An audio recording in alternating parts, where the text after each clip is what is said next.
I initially took up bike riding when I was 7, and my next door neighbour actually got me started on the bike because all their kids were on bikes, so that's how I actually started. I had a gold dragster, and we actually used his backyard concrete slab to learn on.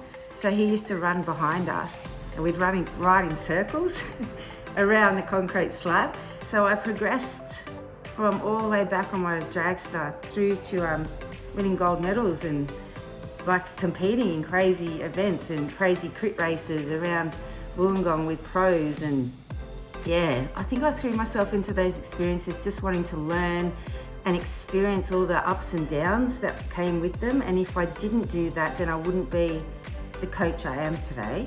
It all comes down to how confident you are as a person and how confident you are with your skills on the bike. If you haven't got a lot of people around you that ride bikes or any mentors that ride bikes, it can also be a barrier in that aspect.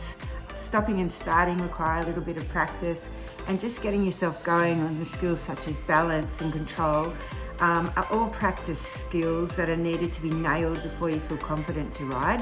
When things do go wrong on the bike, you just sort of pick yourself up, jump back on, and I sort of brush it off. I don't focus too much on what's happening unless they're seriously injured. However, most of the time it's not. It's normally like just a little roll off the bike or a fall, and they feel embarrassed and they feel like, oh, everyone's looking at me, and I'm like, you did super well, not like rolling off into the grass or rolling off onto the road. That could have ended really badly. Just pop yourself up and let's just keep going.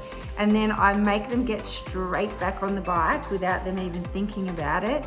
And then we move to our next zone. We might stop and then have a debrief and a bit of laugh about it. And I think that's the most important thing. Everyone's done it, and then we all tell stories about, oh, you remember that day when we were in the garage? Like I put 2 feet in my cleats and I fell straight off onto the middle of the driveway without even thinking because I forgot I put both feet in at the same time. Like all those things happen all the time. I take my women into a local bike shop that I use all the time, that I trust immensely, and they're super nice people in there, and they will help me run maintenance days for free for women to feel comfortable with no customers in the shop at the time.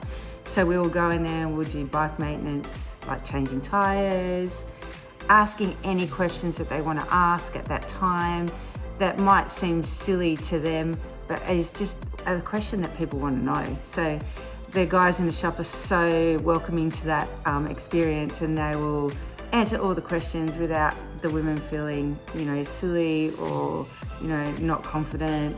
And then the women can also go for a wander around the bike shop and just look at different things in there without feeling that someone's watching them, and making a judgment.